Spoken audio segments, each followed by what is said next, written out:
ओम नमो भगवते वासुदेवाय। देवशयनी एकादशी व्रत कथा। धर्मराज युधिष्ठिर ने कहा, हे केशव, आषाढ़ शुक्ल एकादशी का क्या नाम है? इस व्रत के करने की विधि क्या है और किस देवता का पूजन किया जाता है?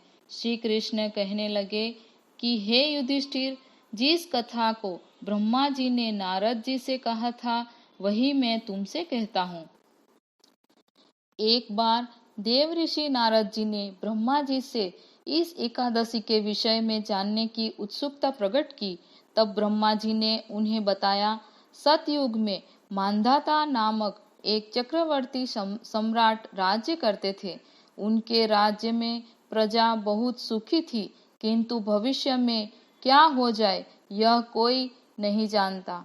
अतः वे भी इस बात से अनभिज्ञ थे कि उनके राज्य में शीघ्र ही भयंकर अकाल पड़ने वाला है। उनके राज्य में पूरे 3 वर्ष तक वर्षा न होने के कारण भयंकर अकाल पड़ा। इस अकाल से चारों ओर त्राही त्राही मच गई। धर्म पक्ष के यज्ञ, हवन, पिंडदान, कथाव्रत आदि में कमी हो गई। जब मुसीबत पड़ी हो तो धार्मिक कार्यों में प्राणी की रुचि कहाँ रह जाती है। प्रजा ने राजा के पास जाकर अपनी वेदना की दुहाई दी। राजा तो इस स्थिति को लेकर पहले से ही दुखी थे। वे सोचने लगे कि आखिर मैंने ऐसा कौन सा पाप कर्म किया है जिसका दंड मुझे इस रूप में मिल रहा है। फिर इस कष्ट से मुक्ति पाने का कोई साधन करने के उद्देश्य से राजा सेना को लेकर जंगल की ओर चल दिए। वहां विचरण करते करते एक दिन वे ब्रह्मा जी के पुत्र अंगिरा ऋषि के आश्रम में पहुंचे और उन्हें साष्टांग प्रणाम किया। ऋषिवर ने आशीर्वचनोपरांत कुशल क्षेम पूछा। फिर जंगल में विचरने व अपने आश्रम में आने का प्रयोजन जानना चाहा। तब राजा ने हाथ जोड़कर कहा, महात्मन, सभी प्रकार से धर्म का पालन करता हुआ भी मैं अपने राज्य में दुर्भिक्ष का दृश्य देख रहा हूँ। आखिर किस कारण से ऐसा हो रहा है?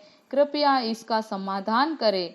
यह सुनकर महर्षि अंगिरा ने कहा, हे राजन, सब युगों से उत्तम यह सतयुग है। इसमें छोटे से पाप का भी बड़ा भयंकर दंड मिलता है। इसके धर्म अपने चारों चरणों में व्याप्त रहता है।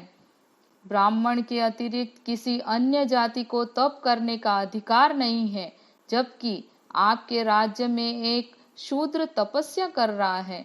यही कारण है कि आपके राज्य में वर्षा नहीं हो रही है। जब तक वह काल को प्राप्त नहीं होगा तब तक यह दुर्भिक्ष शांत नहीं होगा। दुर्भिक्ष की शांति उसे मारने से ही संभव है, किंतु राजा का हृदय एक नर अपराध शूद्र तपस्वी का शमन करने को तैयार नहीं हुआ। उन्होंने कहा, हे देव, मैं उस निरपराध को मार दूं, यह बात मेरा मन स्वीकार नहीं कर रहा है। कृपा करके आप कोई और उपाय बताएं। महर्षि अंगिरा ने बताया, आषाढ़ माह में शुक्ल पक्ष की एकादशी का व्रत करे। इस व्रत के प्रभाव से अवश्य ही वर्षा होगी। राजा अपने राज्य की राजधानी लौट आए और चारों वर्णों सहित पद्मा एकादशी का विधि पूर्वक व्रत किया।